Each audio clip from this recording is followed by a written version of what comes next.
Hello and welcome to the Bald Ambition podcast. I am your bald host, Mookie Spitz, and the one with tons of ambition today is Shannon Watson.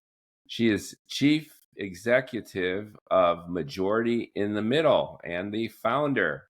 Yeah. And I am thrilled to have you here with us today. Oh, thanks so much for the invitation. I appreciate it. I think the one pretty much ubiquitous sentiment shared by all Americans, regardless of their political orientation, their cultural background, and their ideology, is that we should ostensibly be more unified as a country. Right? And this sentiment is used proactively and retroactively, I think. Hmm. Proactively in the sense that we need to negotiate, we need to compromise, we need to talk to each other, but retroactively in the sense that it's often used to justify the exact opposite, which Hmm. is we've got folks who just categorically aren't on the same page with us. And it's become very emotional, very visceral. We all remember the days when the Republicans and the Democrats ostensibly were still talking to each other. Bill Clinton would have lunch Right. with Tip O'Neill. Yes. And those days are long gone. So, my first question to you is top down or bottom up? Are we Mm. experiencing this extreme polarization in this country, at least relative to what we've been familiar with over the past generation or so? Because our government officials feel that that's the only way to stay in power? Or is it more of a grassroots bottom up sentiment, which reinforces the political reality? That is a great question. And unfortunately, I don't necessarily think there's one right answer. Um, I do think bottom up, the more amplification that sort of our activist community has had, and the more time that we have spent in, Eisenhower's military industrial complex. I believe that we are in campaign industrial complex right now, because the amount of money, the amount of social media, the amount of attention. I mean, we live in an attention economy, and elected officials, are kind of on the forefront of that. So the um, the amount of time that we spend highlighting our divisions for those different audiences to inspire people um, to give money, to vote, to be active in our particular issue area. Those kind of things have sort of fed into what we do, and when voters and constituents sort of reward elected officials for saying outlandish things, or like um, uh, dunking on an opponent. When they get a lot of positive reinforcement for that, they're going to do it again, as all human beings do. What gets rewarded gets repeated. You know, so I think as as voters reward those things, we're going to get more of it. Um, but I also think that there are a lot of situations where elected officials are not really as comfortable with all of this division, as they might tend to be. And so, one of the things that my organization has been looking a lot at over the last several years is a thing that we call institutional partisanship. And that is the rules and the customs, and sometimes even the physical infrastructure of our legislative bodies that divide people and keep them divided. Going back to your point about, people like knowing each other and talking, sometimes that's not actually the case because they're like physically separated, and the only time they come in contact is when they're in really sort of performative spaces. So I think it's a lot of all of the above, which is helpful in that there's a lot of different people who can affect change by changing their own behavior and changing how we relate to other people. One proof point is Marjorie Taylor Greene. Right. who arguably is one of the most polarizing personalities and figures. And recently, she's exposed, at least to the legacy media, her softer side. She is coming down hard on the Republicans' attitude toward healthcare. She's not on the ACA bandwagon, and Right. she isn't agreeing with anything the Democrats are saying, except that we need healthcare reform and that the Republicans aren't stepping up. So I think that's a vivid illustration of exactly just what you mentioned, which is even the most polarized and polarizing of our politicians are almost forced to come back into the middle because they have constituents who have needs. The government does something at the end of the day. Right. And the realization is striking people on this 21st day of a government shutdown Yeah. that people's lives and livelihoods are being compromised. So, that all said, tell us more about your organization, how you came to found it, what some of its mission is, and ultimately how you want to bring about this kind of change, which seems like a pretty big task. It is a big task. I tell my board of directors I don't really have quarterly goals. I have quarter century goals. um, and actually, before I start in on that, I want to mention something that you brought up about Marjorie Taylor Greene and sort of distancing herself from the Republicans and disagreeing with them. Um, One of the things that does lead into all the division is journalism, and I say that respectfully because actual journalism has a bias towards conflict and a bias towards fairness. You need conflict for a good story, and if Marjorie Taylor Greene was just talking about how she disagrees with Democrats, that would not be a story. But she is disagreeing with Republicans, her own party. So that makes it kind of a story. So one of the things that we do that I'll circle back to your question.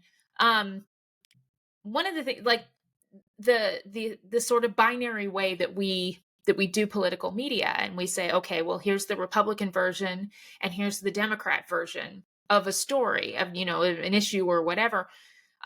That sets up this sort of binary idea that you're either on one side or you're on the other side. But when was the last time, especially when we're talking about public policy or something super complicated like healthcare, that there were really just sort of two sides? There's like 14 sides.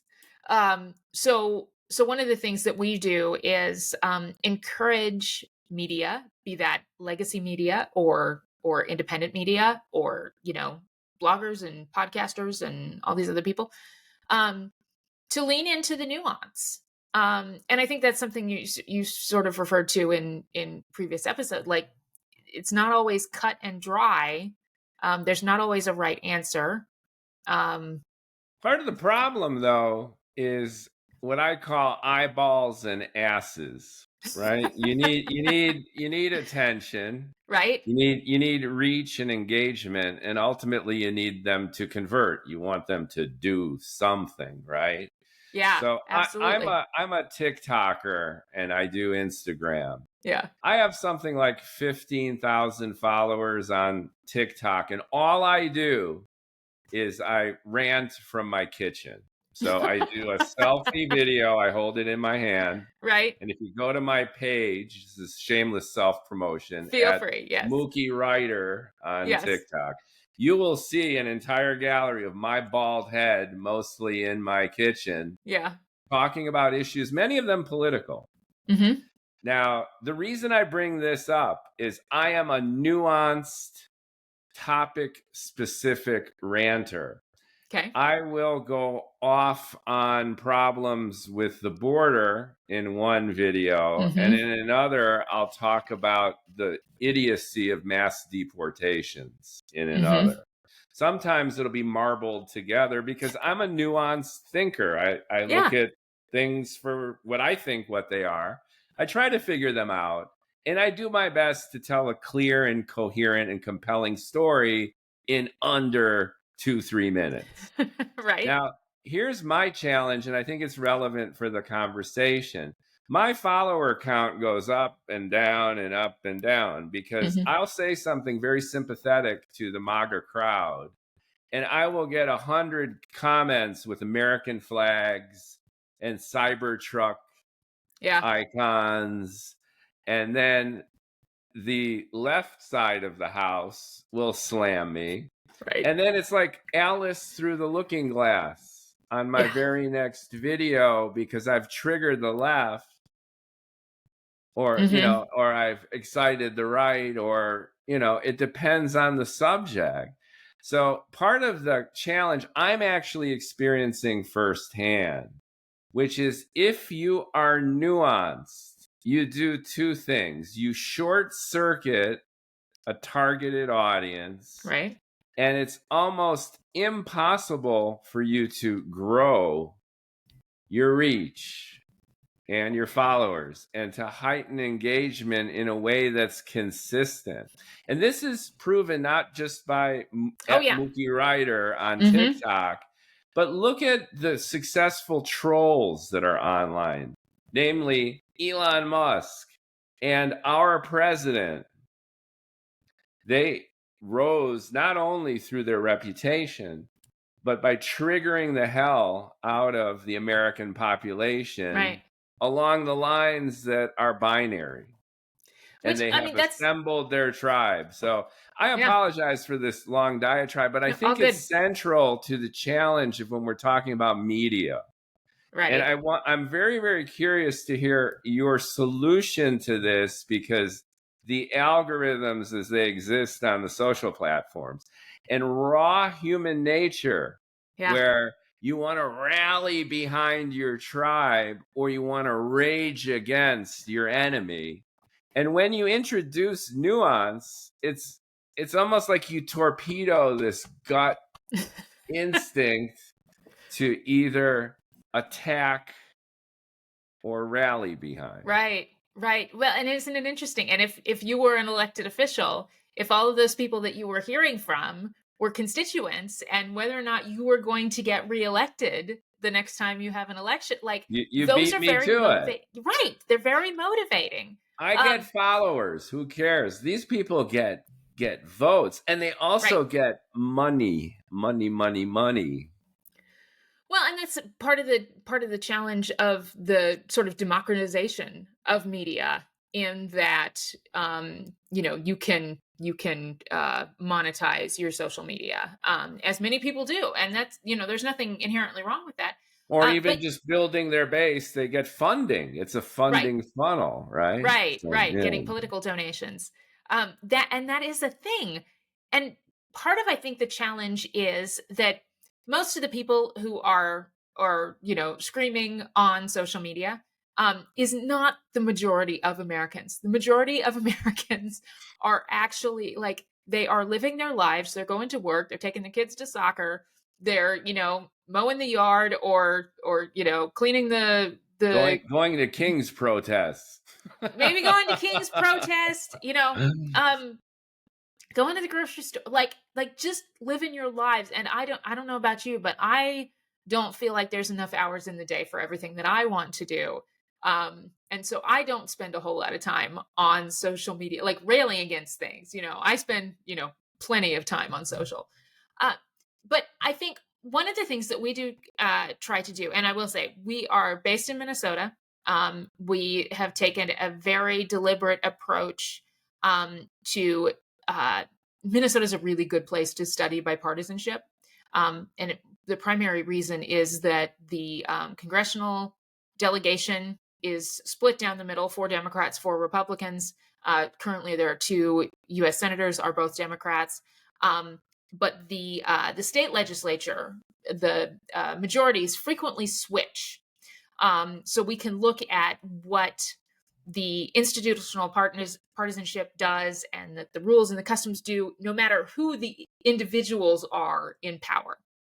Um, our House of Representatives is actually tied right now. But one of the things that we've tried to do with our local media in Minnesota is encourage them not to just do the stories about, like, when they're covering our legislature, not just doing the stories about, this is what Republicans say and this is why Democrats oppose it, or vice versa, but elevate the stories of the people who are working together to actually solve problems. And a lot of that sort of happens behind the scenes.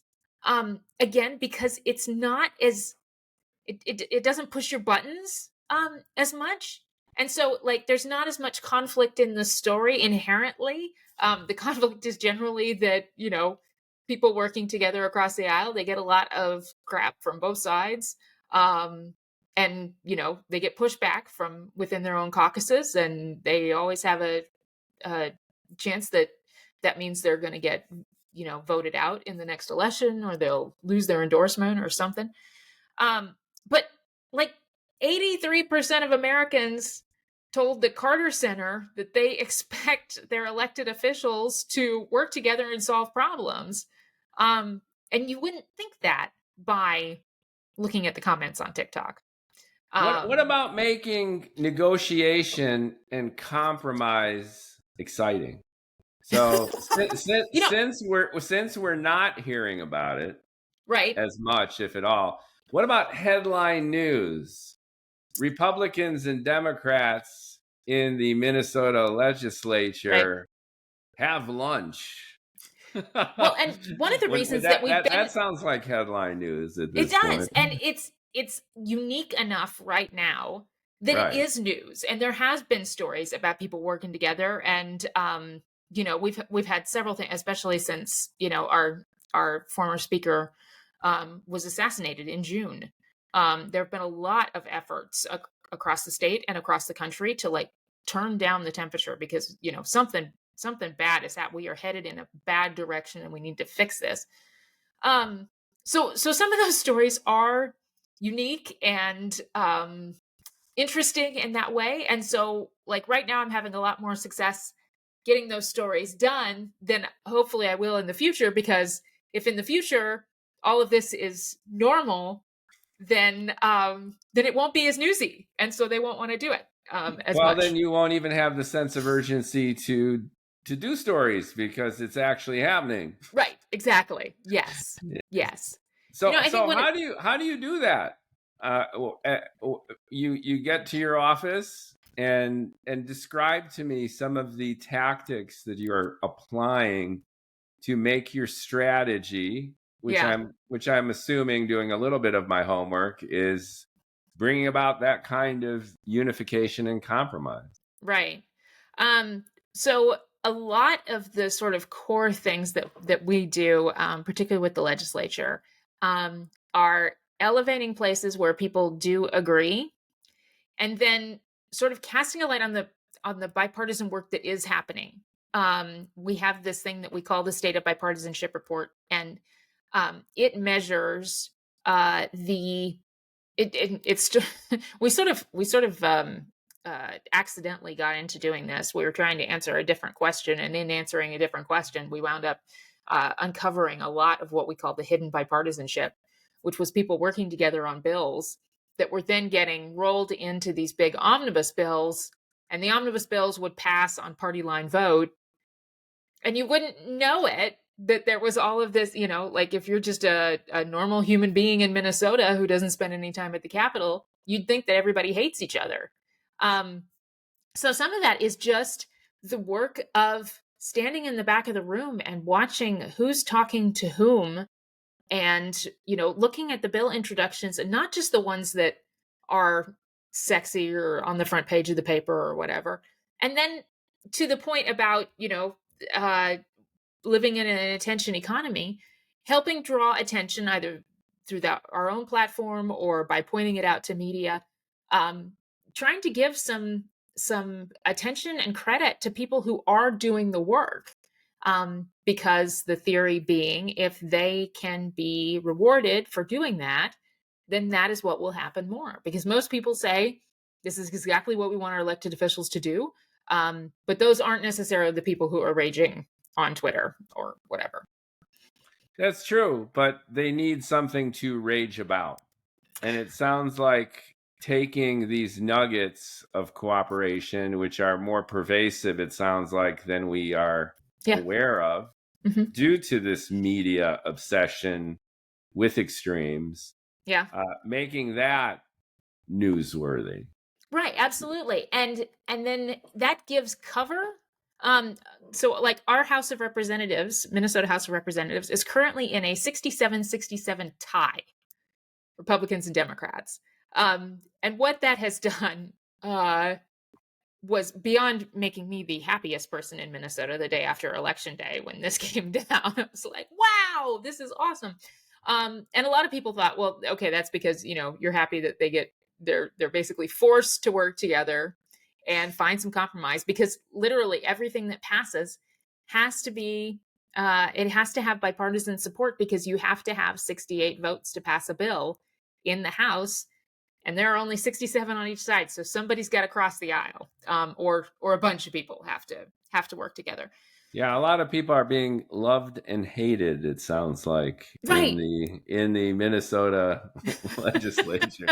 Well, and that's the thing. It means that some people are having to do some really uncomfortable work, and compromise, and that's unusual for them. And they are most all of them are way more comfortable with the normal dynamic of, if you're in the majority, you run the table, you chair all the committees, you're in charge of the agenda, you have obviously more votes on your side, so the stuff that you want is likely going to pass.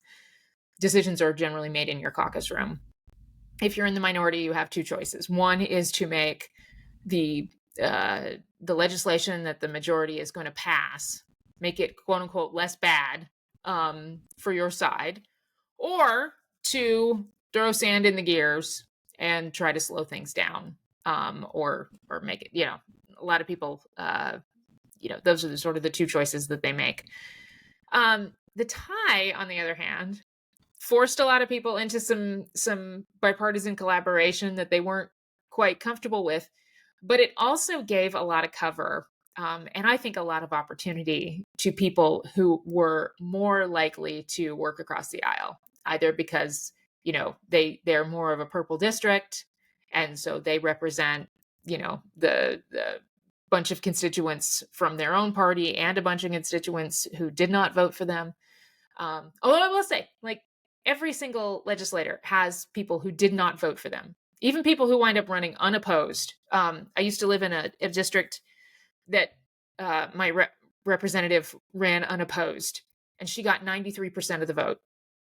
So 7% of the people who cast ballots, like, wrote somebody else in, or didn't, like, it was not you're choosing between two boxes. There's one box to check and there is a line. So 93% of the people voted for her, but 7% did not. The districts that are a little closer to 50-50 are the ones that they generally have people who are more interested in working across the aisle and collaborating. And this gives them a little bit of cover, because the thing that I found out as I was putting this organization together, I was talking to a whole bunch of current and former legislators, and I was like, okay, what are the barriers? Like, what are the problems that we need to solve? And I heard more times than I thought, and I was very surprised by this. And they said to a person that, when you are trying to work across the aisle, the opposition to you working across the aisle does not come from the other side of the aisle. It generally comes from your own side and people not wanting you to do that, which I thought was fascinating. And so, like, how is it that we can make the bipartisan collaboration, and the relationship building across the aisle, how can we make that less damaging and less scary for people whose party you're already in?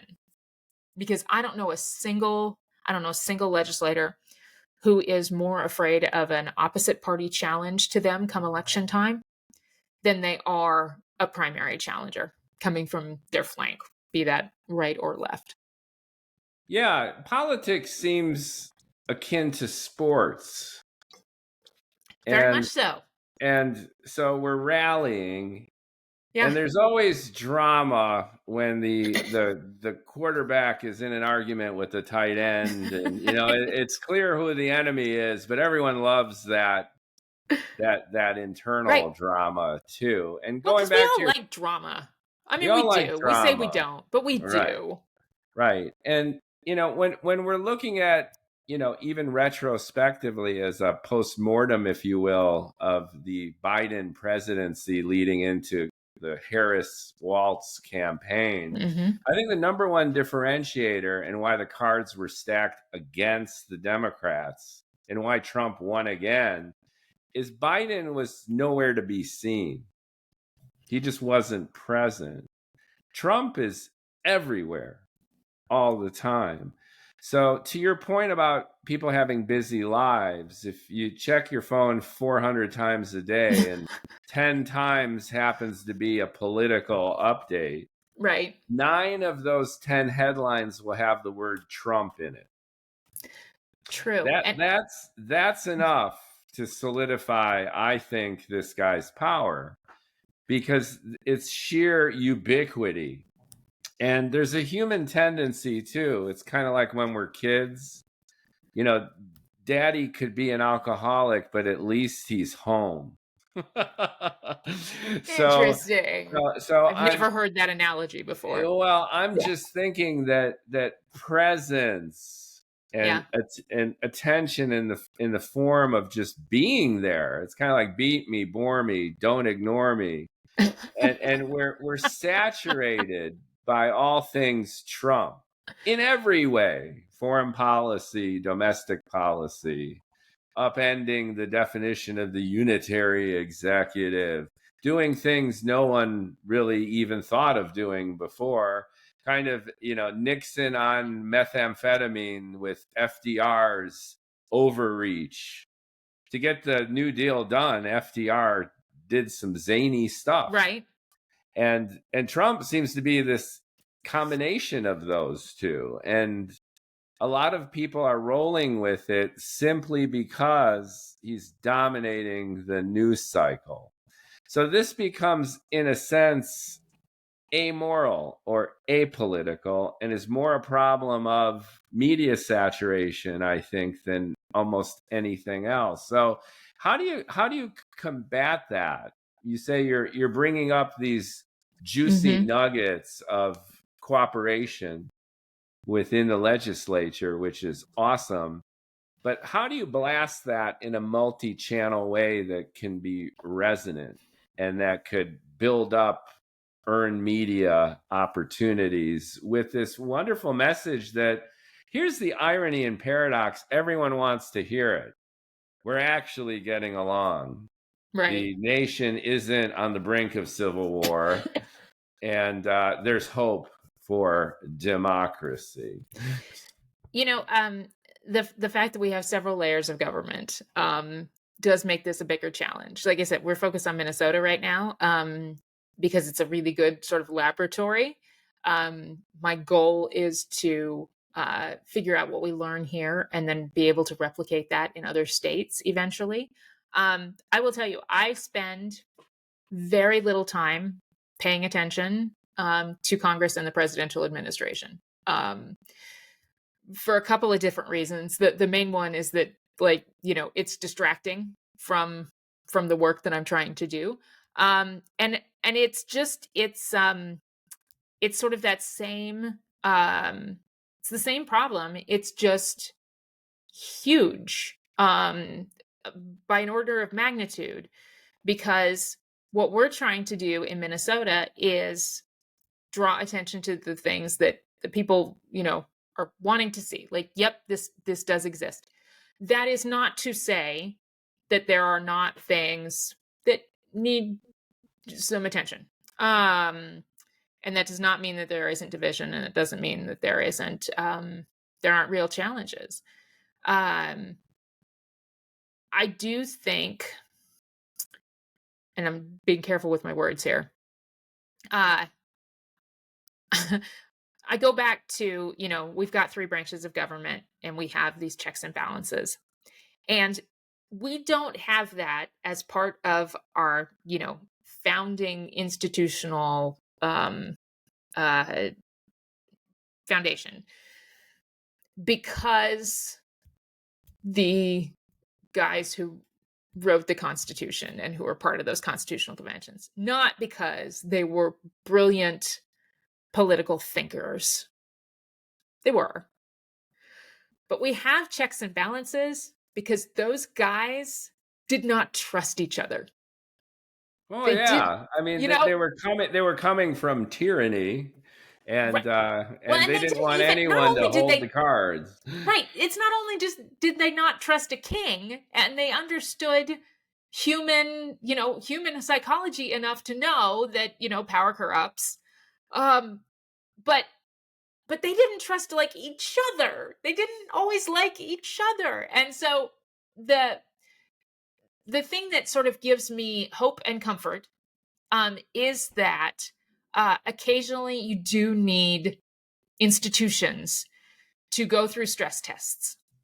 And I do think that the current presidential administration is doing an enormous stress test on our foundational institutions.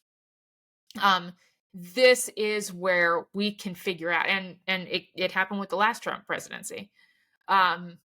Where do we have norms and customs that he just violated, but there wasn't, there wasn't penalty because they were norms and customs, they weren't laws. And then where are places where, you're potentially breaking laws?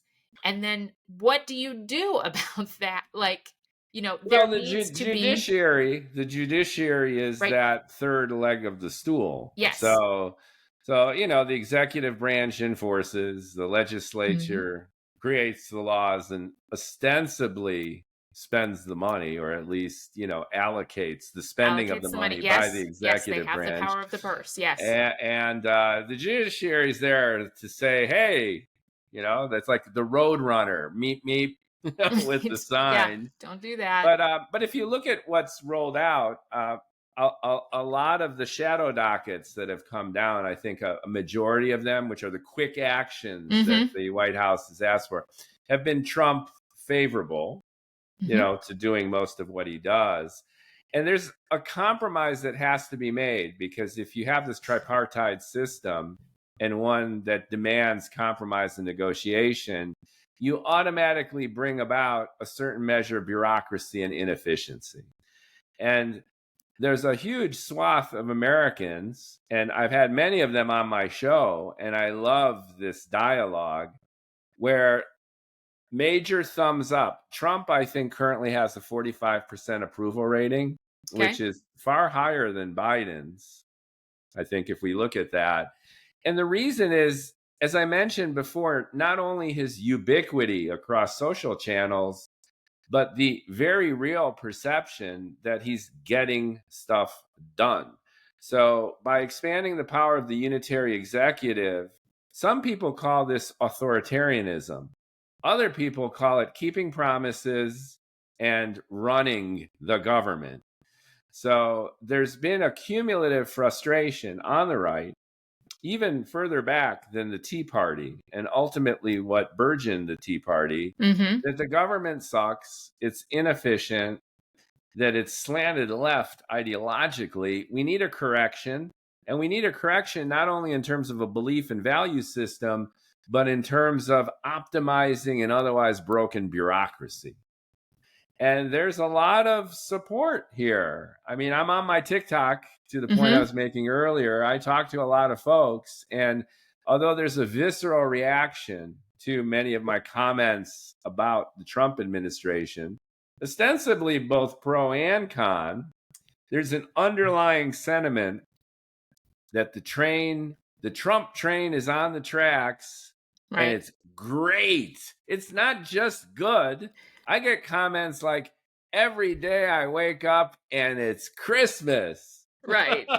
And There's a joy to this. And the reason I'm bringing this up is it just heightens the challenge that you face.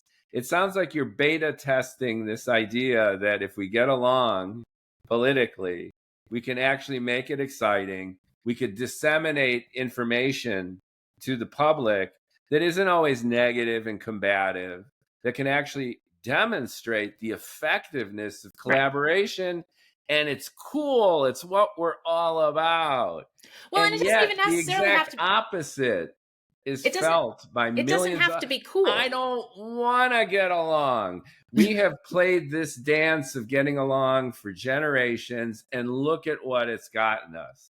We know what we need. We've got a president who's unabashedly and shamelessly doing it, and he needs more power, not less. And screw compromise. Well, and that's part of the messaging challenge. And so it's also like, if you think bureaucracy is inefficient and slow, and that's what's bad about it, then that's a legitimate sort of point of view.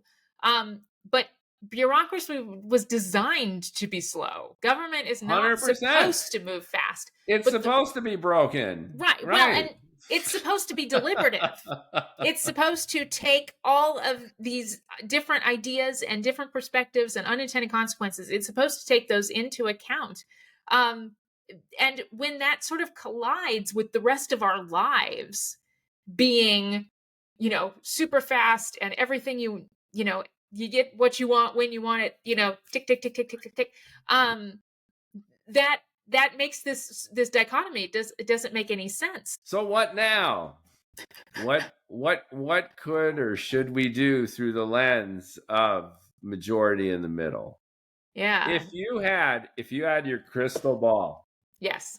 and your organization had, let's say, 1,000x funding Yes. and staff, That'd be great. and you could spread across the country after doing your beta test in Minnesota. Minnesota, yes. After the movie Fargo, how'd you feel about that? I'm not a native Minnesotan. I'm a Minnesotan by choice. Yeah, I could tell the accent's not too intense, right? Right. I grew up in Kansas, so Right. we've got our own cultural institutions. Yeah, that's right. That's right. Yes. We need a new TV show based in Kansas, right? Yeah. So anyway, you had your crystal ball, and I just wrote a science fiction novel where this guy develops a machine you could jump universes in the multiverse, and then you just pick a universe that's exactly the same, only your wish is true. Ooh. So let's say you could jump to a universe where everything's more or less the same, but majority in the middle is this national organization with a staff of thousands, and you're able to disseminate all the learnings that you've picked up. What would you do in that universe? Oh, wow. It's funny. I've never really thought about it that way. I do think, like, one of the things that I do like about Minnesota is it's a very high civic engagement state. Lots of volunteerism, really high voter turnout. And I think that is one of the things that we need to do. Actually, the majority in the middle in our name comes from my concern over about the last 20 years that one of the reasons that we're seeming so divided is that there are loud voices on the left, there are loud voices on the right, and then of course the algorithms to support those. But the majority of the middle has just sort of dropped out of the conversation. They're like, I don't want the fight. I don't want this to be part of my day. I'm not interested in this. I'm out. And so that has dropped the middle out of that conversation. And so I think having the middle back participating either in the conversation or just by voting, I think are the participation in political caucuses and primary nominating conventions and primary elections. I think those need more voters, and so I would encourage people to do that, because it's really one of the things that I hear a lot from people is that, okay, well, I'm moderate or middle, or I believe in governing as collaborating, whatever, but I don't I don't like, picking from the lesser of two evils come November. Part of the reason is that you're not participating in the primary elections and getting candidates that are more moderate to that November ballot. And so that's one thing that I would like to see is a lot more participation in those contests rather than Well, just. the Democrat Party, I think, in all fairness, is grappling with that very issue. Mm-hmm. So, should they run a moderate, someone appealing to that majority in the middle? Yeah. People who they just wake up in the morning, they just want to feed their kids, they want to go to Right. a job that they still have, Mm-hmm. they want to chill out, they're not actively political, and they just want a secure, happy life. Right. Right. Okay. So we get someone who can appeal to that sensibility, calm things down. Yeah. Uncle Joe Biden after the tumultuous Trump Right. first presidency. Yeah. Then there's an argument, especially from the progressives, that you're going to have no turnout. No one cares, that a polarizing candidate is the only solution to a polarizing candidate. And a lot of folks argued against choosing Kamala Harris because they felt that she was too establishment, too much in the middle. And the Democrat convention was Obama 2.0. It was literally communicating, we're bringing back the Obama years. And Mm-hmm. unfortunately, especially the second Obama term, wasn't remembered quite well by either party. Both the Republicans and the Democrats were frustrated. It helped launch the Tea Party, and the Democrats themselves felt disenfranchised and betrayed. And I'm not talking for everyone, I'm just sharing the Right. general zeitgeist. So, from your point of view, you represent the majority in the middle. Mm-hmm. And your hope and dream would be moderate candidates who can actually talk to each other, demonstrate civil discourse, and work it out. But how do you win an election in this environment where that doesn't seem to be working? Well, and that's the thing. I don't necessarily. So, middle to us means several different things. It can mean, if you say you're in the middle, it can mean that you are on the left or the right, but you consider yourself a moderate, and so that's you are in the middle. That's one middle. There are people, full disclosure, like myself, who hold some positions that align with the right and some positions that align with the left, and so like I'm on Well, everybody's team. that's I your don't. bald host here too. There you go. Yeah, that's So why that I trigger everybody on TikTok. well, and you have the opportunity of really looking at your ballot and saying, okay, which of these people do I want, not just necessarily which party. And then the third group of people in the middle, and this was a group that surprised me when they started, coming to our table, metaphorically, was people who believe that governing, not necessarily campaigning, but governing, is about the collaboration and the compromise and figuring it out. No matter who gets elected, their job is to work with all of their colleagues, not just their own caucus. So I would say that I don't. The thing I don't like to see is, let's say you have five. Let's say you have five candidates for governor, and they go to the party endorsing convention, and the 2,000 people in the party endorsing convention pick their favorite. And then the other four drop out. You have let 2,000 people make the decision for a whole lot of people, even when it's, let's say it's 10 months before election day, because that's not an unreasonable analogy. You've let 2,000 people decide. The thing actually that has happened in Minnesota on the Democratic side has been the last two Democratic governors who've gotten elected have not actually gotten that party endorsement. They were more moderate than the 2,000 people in the convention center. And they went to the primary, and they let a bigger, which it should be even bigger than it was, but more than 2,000 people voted in the primary. And then let them decide who that nominee should be. Now, there's obviously lots of different arguments about, if you care that much, then you should be one of the 2,000 people who shows up and goes through the process and whatever.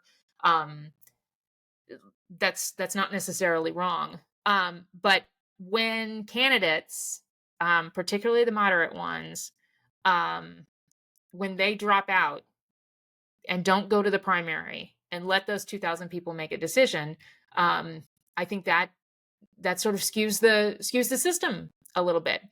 The other piece is we collectively have made serving in office in this country like a nightmare.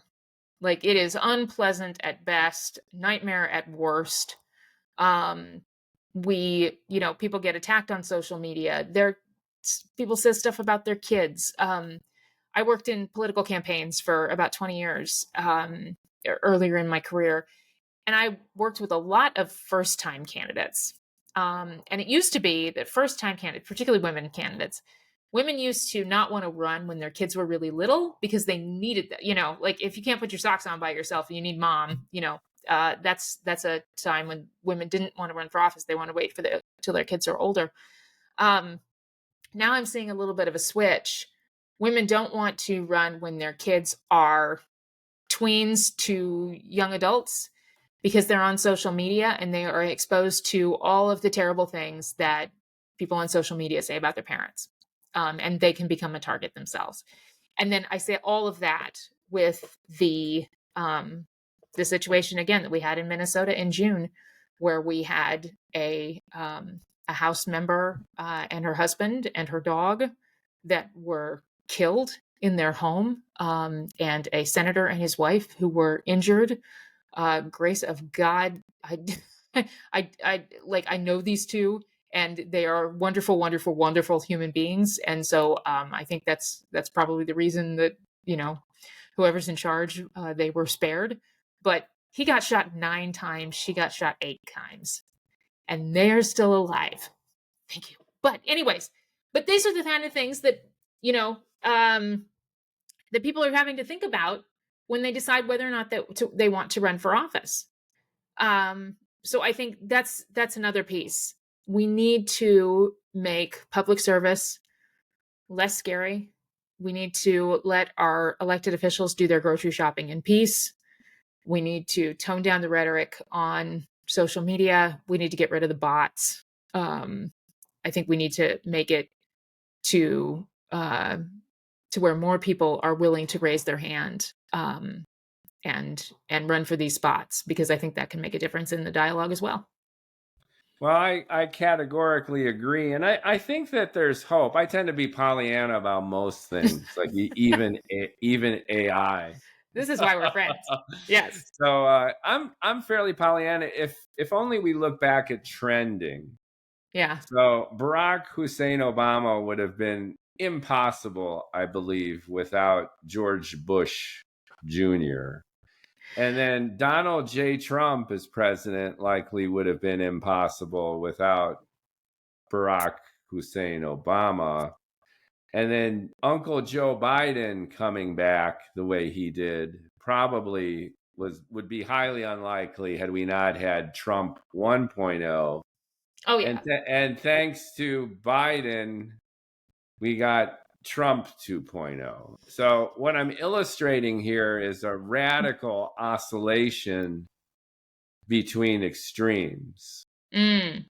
And, we had a run there of a lot of Republican presidents for a while, right? And then it flipped. But we've been now, because of this extreme polarization, we tend to zigzag from one extreme to another. So this goes back to what I was intimating in the last question, which is the trajectory for the Democrats. To retake the White House, Trump is going to bow out, although he is suggesting third term possibilities. And you wouldn't put past anything of the Donald. But let's just say he's out of there. He's not gone from the political situation, but he doesn't have effective power. And this begs the question of the Democrats retaking the White House and, in a sense, bringing about this equilibrium, like this balance between these extremes. Mm-hmm. And right now it's contentious, it's hot. You got the president of the United States posting fake videos of himself wearing a crown, flying a jet, and dumping shit on protesters. That's where we're at right now. So, well, Yeah, that's embarrassing to me. where can we go from here? So I think that things might settle down a little bit. That's maybe my naive boomer Gen X cusp sentiment. But if you look at trends, we tend to vacillate and oscillate, and Right, right. and It's hard. that might be a strength. It weakens us in foreign policy because, you know, one second we're your friend and the next we don't care, and then we're your enemy. But maybe that's one of the hallmarks of this mess sustaining itself is our eagerness and capacity to just embrace these opposites. Yeah, that's one of the things I don't necessarily have an answer for. I I hope that in the next 3 years we figure out sort of what what do we want the presidency to look like, and what do we want, how do we want our leaders to act. And it may be, I was on a panel this summer, and there were people talking about the like a crisis of democracy.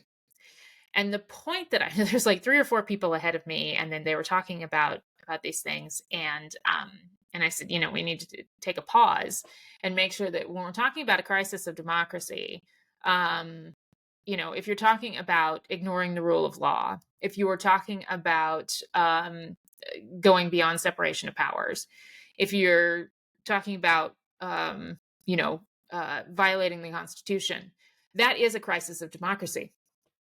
But if you are talking about somebody being elected who you don't like, doing things that you don't like, that's not necessarily a crisis of democracy. That's you being in the minority.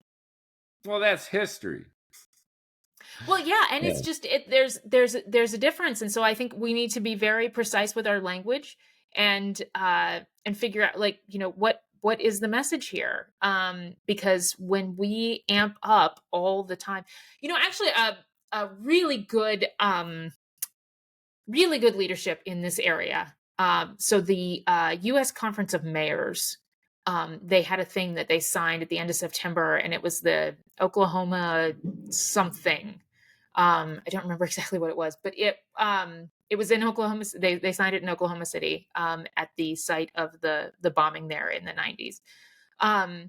And one of the things that they talked about was bringing down the temperature by not using apocalyptic language, and not ramping everything up to 11 all of the time. And they had this wonderful sort of civic pledge that they were doing. And so I would encourage everybody, check that out, because I think you'll like it.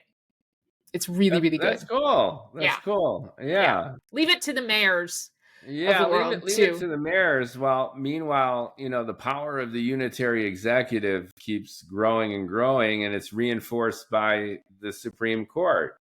So one thing I think to think about, and I believe it's relevant for this conversation moving forward. You talk about the next 3 years, but when Trump is gone, sooner or later a Democrat will retake the White House, despite the gerrymandering and the attempts to completely make all elections unfair. From both sides, but Right. The Republicans are really going full out with this now. When a Democrat retakes the White House, Trump has, to your point about buckling and testing the system in a foundational kind of way, that Democrat president is going to have unprecedented power thanks to the Donald. Then what? Right. I mean, the Then it has Republicans aren't really entirely to thinking do. about that now because they don't worry about it. We want to exercise as much control as we can right now. But It, changing precedent changes precedent, not only for your party, but for both. it does. There was I did a Twitter poll several years ago, and it was about the underlying thing was about sharing power. And I asked people, would you be interested in your would you be okay with your party having less power if it meant the opposite party also had less power? And the overwhelming number of people said yes. And I said, So okay. most people are libertarians at heart.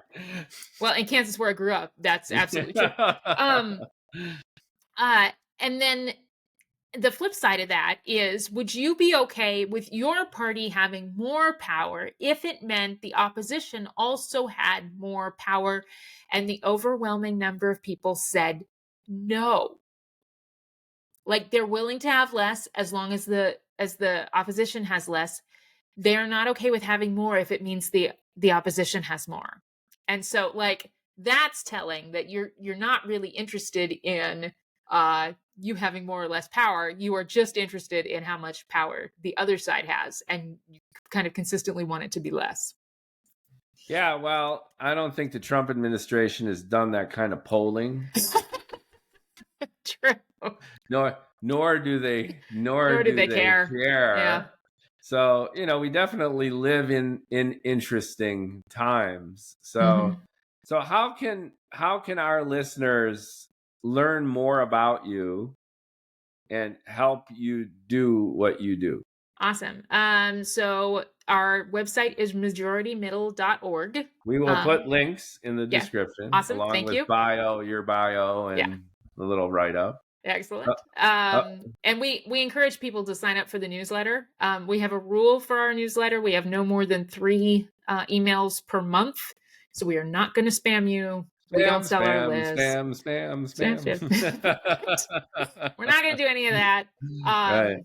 And then check it out, because our communications are generally we try to focus on the positive and amplify those people who are doing it right, um, and give you a break Terrific, from all the terrific. And just negativity. real quickly, who are your supporters? Give us a flavor for people who are embracing this ideology that the only ideology we should have is a more unified America. That's a good question. Well, we for our state of bipartisanship report this year, we held a bunch of press conferences around the state to try to make that that news more accessible to some regional audiences. And we had a bunch of different legislators participate in those. So I think it's the ones, honestly, the people who are sort of out front are the ones who are less nervous um, about them being bipartisan not being a detriment to their next campaign. Terrific. Yeah. I have one last question, which Okay.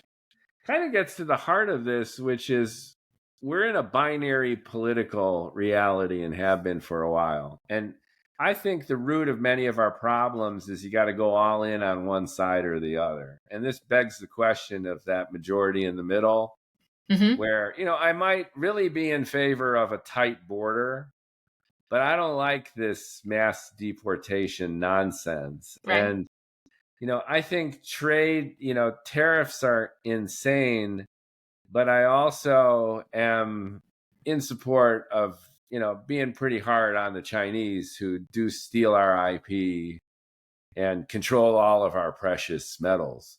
Okay. Yeah. So it's this Two things patchwork. can be true at the same time. Well, that's Yeah. the thing. So I'm forced as a voter to either go what's now MAGA Republican or, what some would Right. say libtard Democrat. I mean, I look at the 2 boxes and really that's it. Right. So is part of our potential solution here a more parliamentary style of democracy? Or is Good that question. asking for too much from a system that's already rippling with all these challenges? Um, there are different sort of ideas and different gosh, what's the word I'm looking for? Um, different like voting things that we can change. Pew actually has some great research about um, our different like we're not just red and blue. They Yeah, took we're purple. well The Pew Purple report. um they took right versus left and they broke it down into, I think it was 11 different archetypes. And there's a quiz that you can take online if you go to Yeah, Pew which website. are you? Yes, exactly. It's really interesting. And I think one of the important things about that is that it shows that not all Democrats agree with all Democrats and not all Republicans agree with all Republicans. I will say this, and I spent many years working for a chamber of commerce and doing advocacy on their behalf, and so I look at some things through a business lens. Um, the uh, the way that the Republican and Democratic parties in this country operate as a business. If you applied that sort of duopoly to any other segment of business, you would get an antitrust lawsuit so fast it'd make your head spin. So I think the and granted, I'm sitting in Minnesota that less than 20 years ago had a third party governor. So third parties actually do play in some parts of the country, and I think that may be something that will be sort of hopeful for some voters. The challenge is the ballot access and all the rules that the Democrats and Republicans have, sort of this duopoly that benefits them. So that's where I'll leave that. Look what happened yesterday with everyone's internet. Amazon controls 37% of internet traffic. Right. Well, And I now mean, when you've got a service that works great, it works great until it doesn't work. until it doesn't, Yeah. and then some would argue the same thing for the current administration. Depends, who butters your bread. That it works great until it doesn't work. Libertarians Right. is our third party. Well, thank you so much for joining us on the Absolutely. This is a fun bald conversation. ambition. I've been bald this whole time. You've been ambitious to help, if not save America, then at least educate us and make us appreciate the power and really the source of why we're here, which is compromise, negotiation. Why can't we all get along is the question that everyone asks, and you have a few answers. I think we can. If we choose to. Thank you so much, Shannon. Absolutely. Take care. Like, comment, share. Check out the bio, company description, company, organization, and resources below. Thank you.